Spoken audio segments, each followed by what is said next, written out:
Oi, pessoal. Vou pausar aqui, estava escutando uma musiquinha. Vamos começar a nossa aula de hoje, né? Hoje a gente vai falar um pouquinho sobre um importante composto orgânico, que são os carboidratos.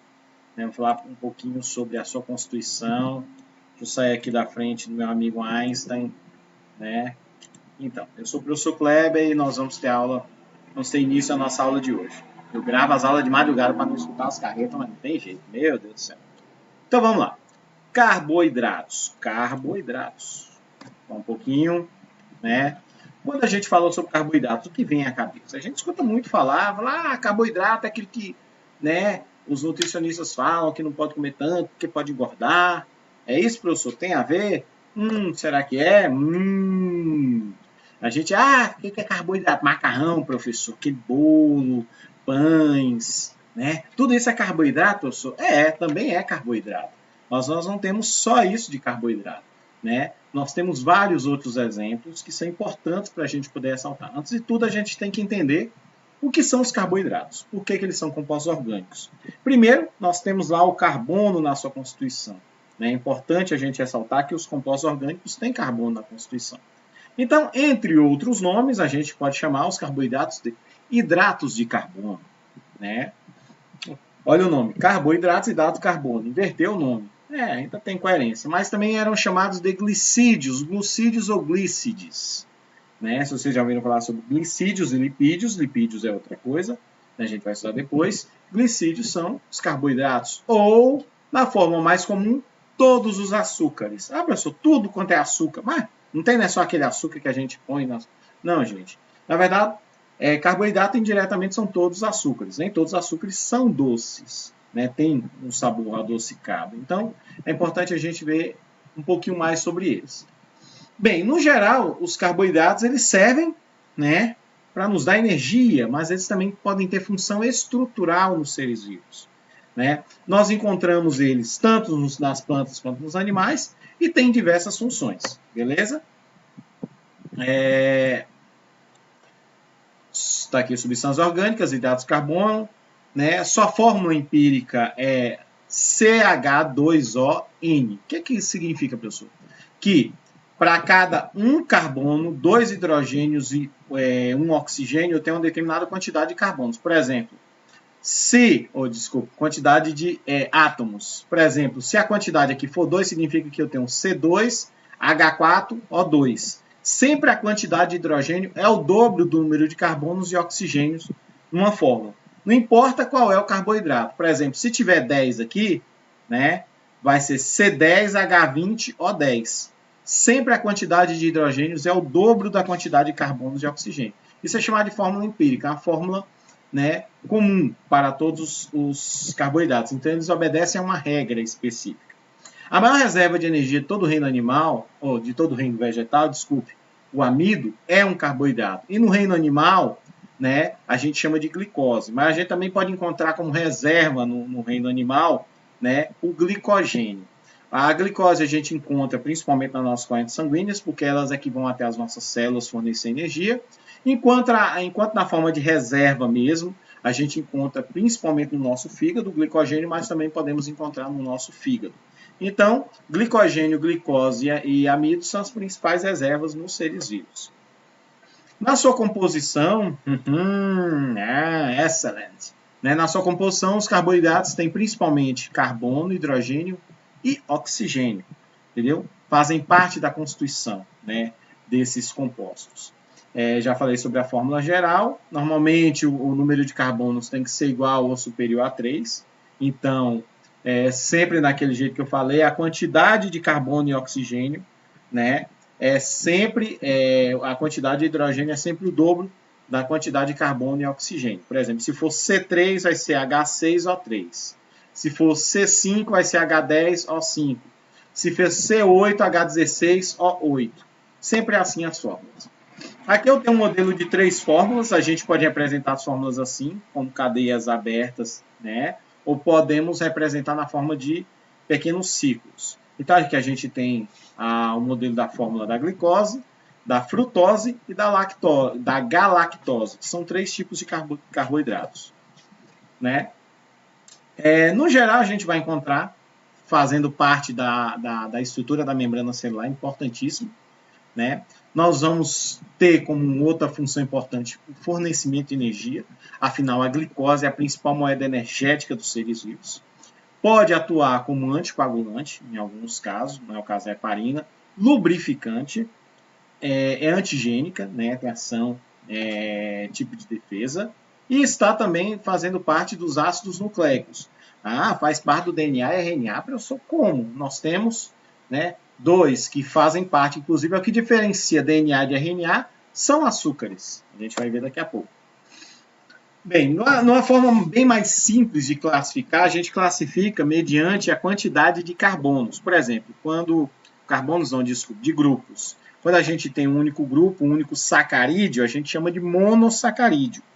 Quando nós temos poucos sacarídeos, de 2 até uma determinada quantidade mais pequena, 2, 3, 4, a gente chama de oligosacarídeos. Por exemplo, quando tem 2 açúcares juntos, nós chamamos de di. Quando tem 3, tri. E assim por diante. Quando tem muitos, que perdemos as contas, nós chamamos de muitos polissacarídeos. Como assim, professor, açúcares juntos? É porque é o seguinte, a fórmula estrutural deles, dos açúcares, normalmente eu tenho um grupo aqui, por exemplo, a glicose é um monossacarídeo. Ela pode se juntar a outro sacarídeo, entendeu? Quando se junta, eu tenho um mono com um mono, eu tenho um disacarídeo. Daqui a pouco eu falo mais sobre isso. Então, falar um pouquinho sobre os monossacarídeos. Os monossacarídeos normalmente têm entre 3 e 7 carbonos, né, nas suas fórmulas. A gente chama cada um deles a partir do número de carbonos. Por exemplo, se tem 3, é um tri, aí a gente termina em ose, por exemplo, tem 3 carbonos, é uma triose, 4 tetrose, 5 pentose, 6 hexose e 7 heptose. Porém, a gente tem alguns que são mais importantes. Entre os principais, a gente tem diversos exemplos, glicose, frutose, galactose e etc. Né? Esses monossacarídeos, né, no geral, eles não sofrem hidrólise, quer dizer, a água não interfere rompendo as suas ligações, né? Mas em alguns casos vão romper, a gente vai ver depois. Então, vamos lá. No geral, a gente estuda principalmente esses dois. Triose, tetrose, heptose e octose não são tão assim importantes na questão de estudo. Então, a gente estuda principalmente as pentoses e as hexoses, que tem exemplos mais importantes e mais usuais para o nosso dia a dia e para a nossa área de estudo, né? Como eu disse, né, só 3 triose, 4 tetrose, 5 pentose, 6 hexose e 7 heptose. Os mais importantes, os que têm 5 e 6 carbonos, que são as pentoses e hexoses. Vamos lá. Pentoses são monossacarídeos de 5 carbonos, né? Os principais exemplos é a ribose e a desoxirribose. A diferença entre eles é basicamente um oxigênio, né? A ribose vai formar o RNA, quer dizer, vai formar o ácido ribonucleico, ribonucleico. E o fato de ter um oxigênio a menos usa esse desoxi. Então, a desoxirribose tem um oxigênio a menos. Então, ela vai formar o DNA, ajuda a formar o DNA, que é o ácido desoxirribonucleico. Então, a diferença entre o RNA e o DNA é basicamente a presença de um oxigênio que faz com que sejam diferenciados as duas pentoses que formam eles. A pentose, né, de 5 carbonos, que é a ribose, forma RNA. A pentose de 5 carbonos, que desoxirribose, forma o DNA. É até fácil, ó. Ribose, R, RNA. Desoxirribose, D, DNA. Lembrando que DNA e RNA, são os nossos ácidos nucleicos, são siglas em inglês. Em português deve ser ARN e ADN, porque é ácido ribonucleico, né? Ácido desoxirribonucleico, e assim por diante. Aqui eu tenho as fórmulas, né, mostrando a fórmula, como eu falei para vocês, fechada e a fórmula aberta. Professor, quase não dá para diferenciar, né? Dá sim, vamos observar com calma. Vocês não precisam memorizar. Mas olha aqui embaixo. Esse daqui tem um oxigênio, esse daqui tem só o hidrogênio. Ó.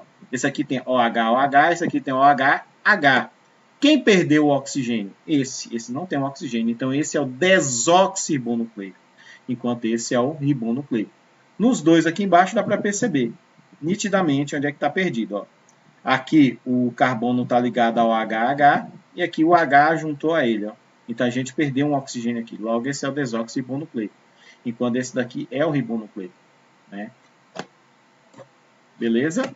Aí a gente vai para o grupo que tem mais exemplos importantes. Porque no caso da pentose, são só aqueles dois mesmo. Os mais importantes para vocês nesse exato momento. Então nós vamos falar das hexoses. Quer dizer que tem 6 carbonos. Né?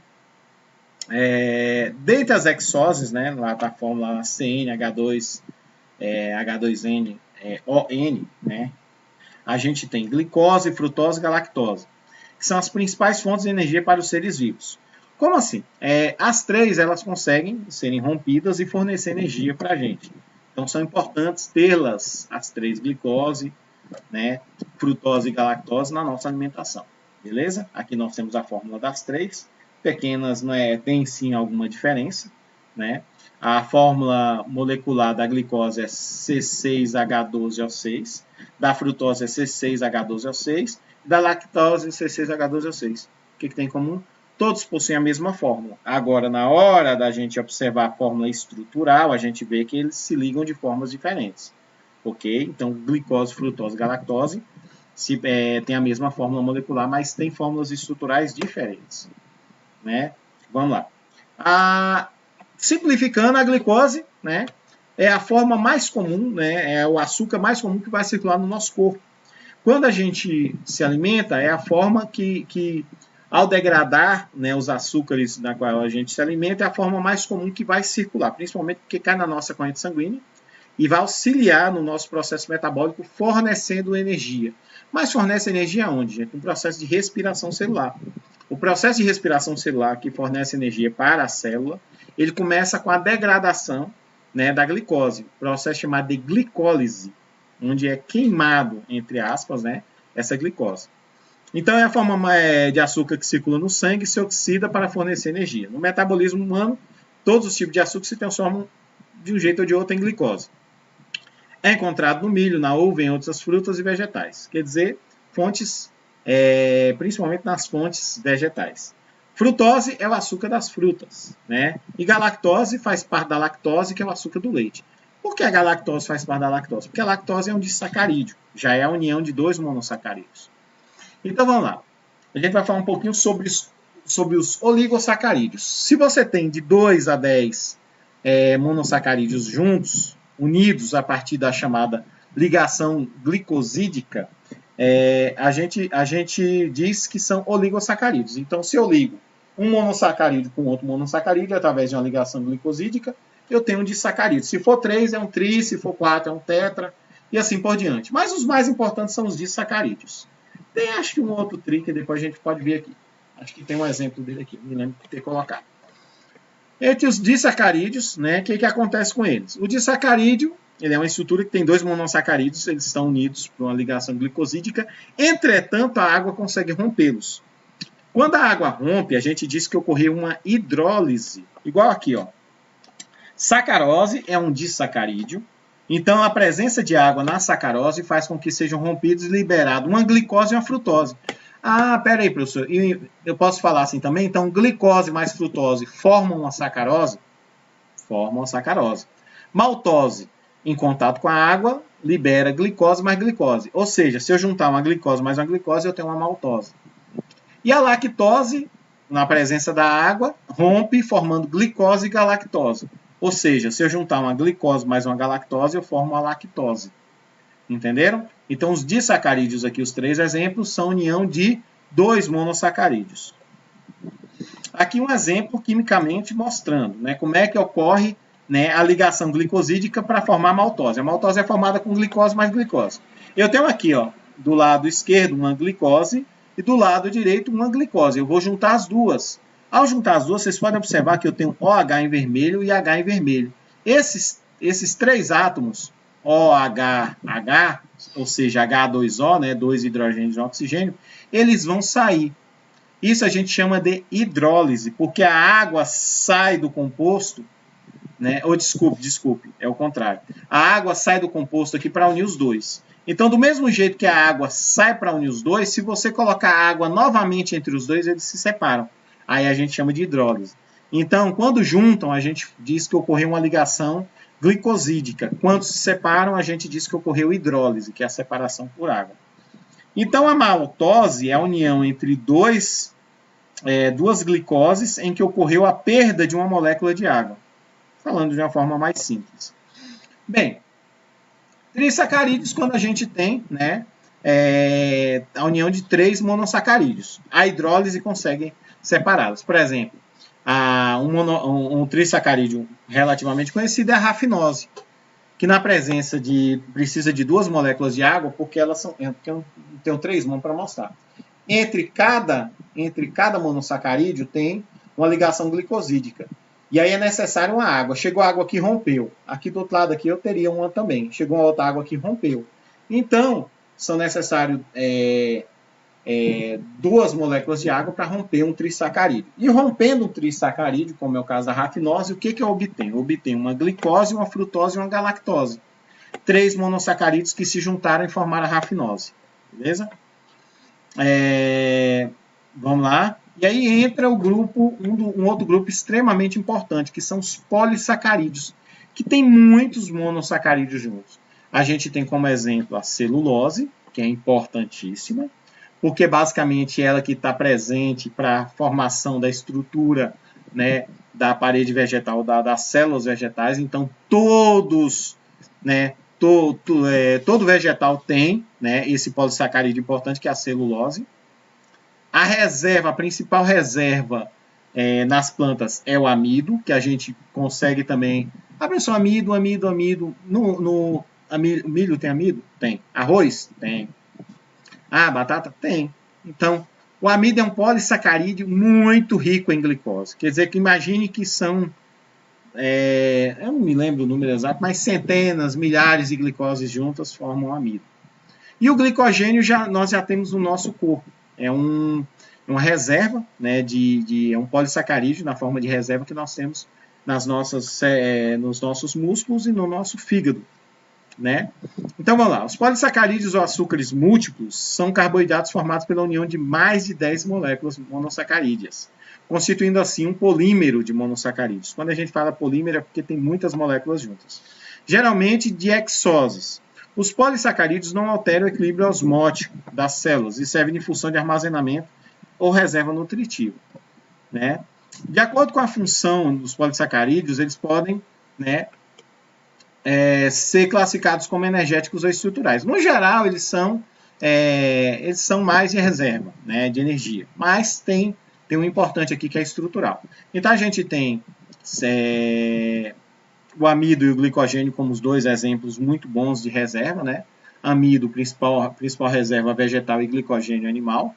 E a gente tem um polissacarídeo importante estrutural, que é a quitina, que é um açúcar que nós encontramos, por exemplo, no exoesqueleto dos artrópodes.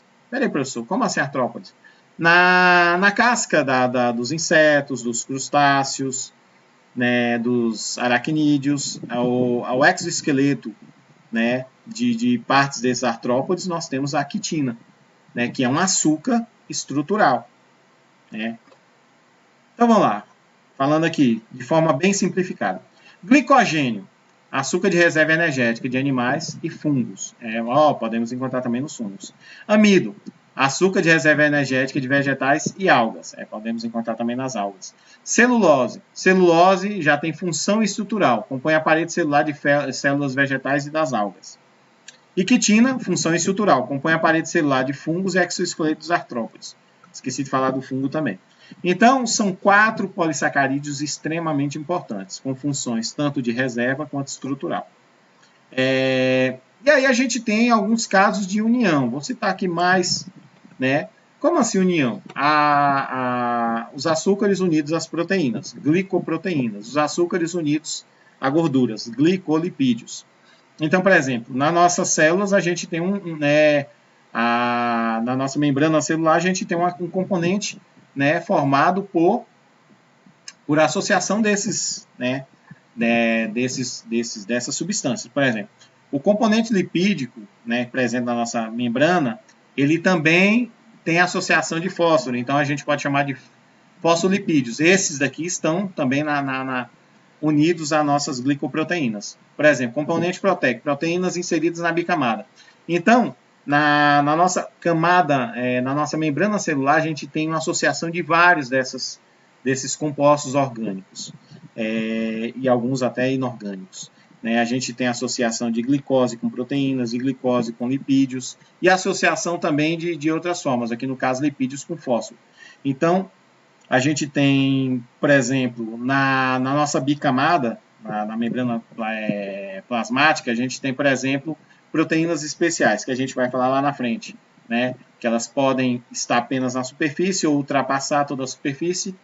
E a gente tem, uma parte importantíssima na superfície, que é apenas formada por carboidratos, que é o glicocálix, que funciona como uma espécie de antena para reconhecimento bioquímico. Aqui está mostrando a bicamada, que é a membrana plasmática. Por que é bicamada? Porque a gente pode observar que a parte de cima e a parte de fora e a parte de dentro são iguais, que é formado por uma associação de glicose com lipídio, e aí isso permite que a membrana plasmática tenha uma permeabilidade seletiva. Lá na frente a gente vai falar um pouco mais sobre isso. Então é importantíssimo a presença de quase todos os grupos orgânicos aqui na nossa membrana plasmática. Beleza? Mas a gente vai falar um pouquinho sobre o que a gente mais associa com os carboidratos, que é a questão energética. Quando a gente fala de carboidrato, a gente fala muito de energia. Professor, mas por que fala de energia e fala que carboidrato engorda? Gente, analise o seguinte, se você consome alimentos que são altamente energéticos e você não gasta essa energia, o que acontece com eles? Eles ficam armazenados. E uma das formas de armazenar é ganhando uns quilinhos a mais. Então, infelizmente, consumo excessivo de carboidratos, até mesmo porque existem carboidratos bons, açúcares bons, para a nossa questão nutricional, que são os mais naturais, e tem alguns que não são tão bons, infelizmente, em vários produtos industrializados, eles acarretam um armazenamento maior, e um gasto menor de energia. Então, vamos lá. A quebra do açúcar fornece energia para a realização dos processos vitais dos organismos. É fundamental. Para quem quer gastar muita energia, a principal forma de você repor é com carboidrato. Vamos lá. A quebra completa por exemplo, de uma molécula de glicose vai fornecer gás carbônico e água. Lembra muito a queima de algum combustível, porque na verdade o processo é muito parecido. Então, por exemplo, quando a gente faz o processo de respiração celular, a gente está levando oxigênio para dentro da célula para ajudar no processo de oxidação, de combustão da glicose, que é o açúcar, porque ele vai fornecer energia. Como é um processo similar à queima, uma combustão, como resultado a gente libera no final gás carbônico e água, que é o processo final da respiração. Cada grama fornece equivalente a 4 quilocalorias, independente da fonte. Isso eu achei muito, muito bom, uma quantidade grande de energia. E esse processo todo, basicamente, que eu falei aí, é o processo de respiração celular, que é o processo oposto ao processo da fotossíntese. Então, no processo de respiração celular, nós degradamos açúcares para formar energia. No processo da fotossíntese, eles já formam energia, então eles formam carboidrato. Professor, qual é o carboidrato consumido na respiração celular? A glicose. Qual é o carboidrato produzido na fotossíntese? O principal é a glicose. Ok? Bem, prontinho, gente. Sei que eu falei de muitos assuntos relacionados à alimentação. Essa parte mais estrutural da célula a gente vai ver um pouquinho depois. Viu? Então, passem bem e a aula foi essa.